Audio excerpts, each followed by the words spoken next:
Extreme collective anxiety often creates a psychological vacuum.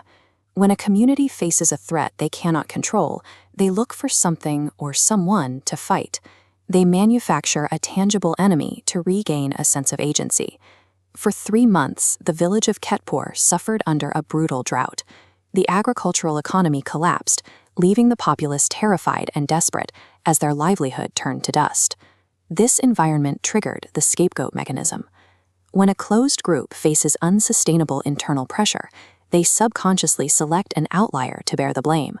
This redirection of stress provides a temporary, albeit false, sense of relief for the majority. Savitri, a solitary midwife who lived on the edge of the forest, was the perfect target. Her isolation and her intense devotion to the fierce goddess Kalika made her an easy figure for the village to misunderstand. Droughts and famines rarely destroy a community's social structure on their own. The true fracture begins when human panic takes hold and the search for a scapegoat turns neighbors into enemies. In the dead of night, a young woman named Rupa entered a grueling and difficult labor. Savitri spent hours attempting frantic medical interventions to save her, but Rupa's pulse eventually faded to nothing. The village, led by the Mukhya, immediately pivoted from grief to weaponized blame. They needed a reason for the death, and they found it in Savitri. Mob consensus has a terrifying ability to rewrite reality.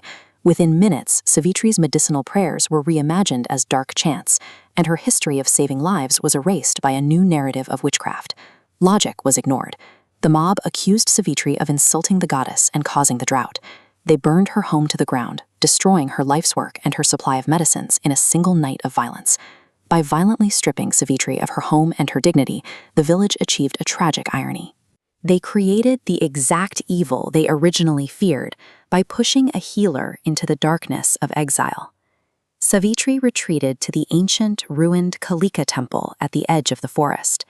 In this forgotten space, she began a ritual born of her own trauma. Kala Jadoo, or black magic, is a practice defined by rigid folklore rules. It functions as a structured ritual, transforming the caster's raw emotional suffering into a directed force. The hex required physical anchors: an effigy, stolen hair, black thread, and a red bead, conduits for her rage. On its chest, she inscribed, "Tera Suk Meri Pyas," meaning "Your happiness is my thirst." Buried beneath the temple roots, the curse incubated and grew. This ritual was not powered by an outside demon. Its energy came entirely from the unjustified suffering the village had inflicted upon an innocent woman. Back in Ketpur, the first sign of the curse appeared at the Mukhya's home. A pervasive, unnatural stench of decay began to hang heavily in the air, seemingly coming from the mud walls themselves. The rot quickly spread to the livestock. Cattle died suddenly, infested with maggots, as if dead for weeks. Then the hex reached Laketa. Extreme exhaustion set in, her hair falling in massive clumps, darkening her pillow every morning. A specific supernatural symptom appeared that defied any medical explanation. Perfectly round, blue-green marks began to emerge on Laketa's skin.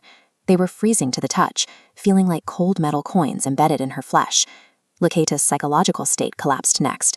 She was plagued by severe night terrors, and during the day, her eyes would suddenly go empty, as if her consciousness had been replaced by something hollow. The curse functioned as a mirror of the Mukhya's own cruelty. He had systematically destroyed Savitri's life. Now his own family was dismantled with the same efficiency. In a panic, the Mukhya called upon Pandit Harinath. After diagnosing the hex, the Pandit led an excavation at the old temple under the light of torches to find the source of the evil. They unearthed the clay effigy. It was rotting and wrapped in Lata's old clothes, bound tightly with the hair they had seen her lose. The pundit warned that because the effigy held a piece of the caster's soul, it had to be dismantled with a slow, precise ritual. Any sudden break would cause an immediate release of energy. Driven by rage and fear, the Mukhya ignored the warning. He grabbed the doll and attempted to violently smash the curse out of existence. The blowback was instantaneous. The black thread tore, the red bead rolled away into the shadows, and every torch in the forest was violently extinguished at once. By attempting to control the situation through violence once again, the Mukhya botched the ritual. He permanently locked the curse into place, ensuring it could never be undone. The next morning, Lata was found dead. The blue marks on her skin had turned black, covering her body as the hex reached its final stage. The effigy was found beside her, but its form had changed. The neck and the binding thread were gone, replaced by a scorched black void in the clay. The Mukia was left in a state of total psychological ruin. As he sat in the dirt, he was finally forced to confront his own role in his wife's death. Ketpur remains permanently haunted by the inescapable consequences of its own paranoia. The village chose to create a monster out of an innocent neighbor, and they are left to live in the shadow of that choice.